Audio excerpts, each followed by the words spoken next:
Hello, Namaskar. Welcome you to the SAAR Analysis. I am Chaman Nayak and here's my take. What if the next geopolitical battlefield isn't oil itself but one who controls the emergency reserve when supply chains suddenly disappears? Because history tells us one thing, wars just don't disrupt oil production, they redefine the global economic power. And here's the number that should matter because more than 80% of India's crude oil demand is imported, while Japan imports over 90% of its oil. Well, both economies remain deeply exposed to disruption across Middle East. So today, India and Japan have decided that energy security can no longer just depend on hope, it must be institutionalized. Now, here's what evidence speaks about. India and Japan have agreed to build a structured economic security partnership centered on strategic crude oil stockpiling and petroleum reserve cooperation.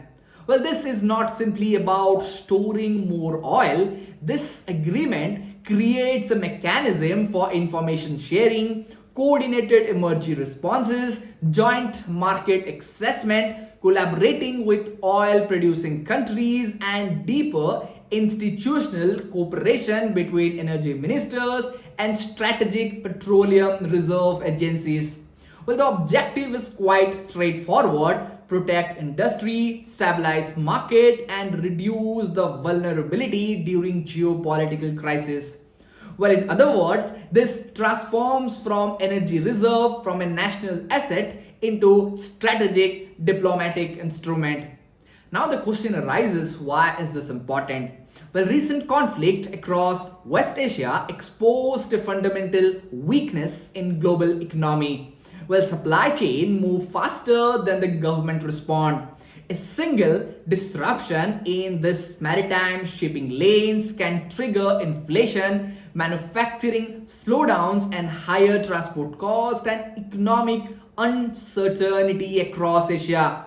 For India, the secure energy means protecting one of the world's fastest growing major economies, and for Japan, it safeguards an advanced industrial economy that depends heavily on uninterrupted energy imports. Together, they are creating a resilience not after a crisis but before one begins.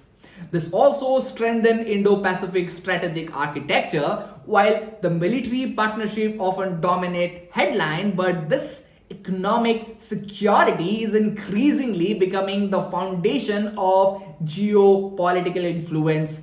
Countries that can withstand supply shocks can gain the strategic independence, and countries that cannot become vulnerable to external pressure. Now, here's my take. This agreement isn't about barrels of crude oil, it is about building a geopolitical insurance. Well, India and Japan are quietly shifting from being energy consumers to becoming partners in managing the strategic risk. Well, in the era where the conflicts can disrupt shipping routes overnight, well, the countries that prepare together will recover faster than those who react alone. And the next chapter of the global power competition will not be defined only by the armies or alliances. It will be defined by the one who can keep their economies running when the world stops. Because this is not merely an energy agreement, it is a blueprint of economic resilience in increasingly unpredicted world. That's all from today's analysis. I will be back with another episode. Till then, thank you for watching this.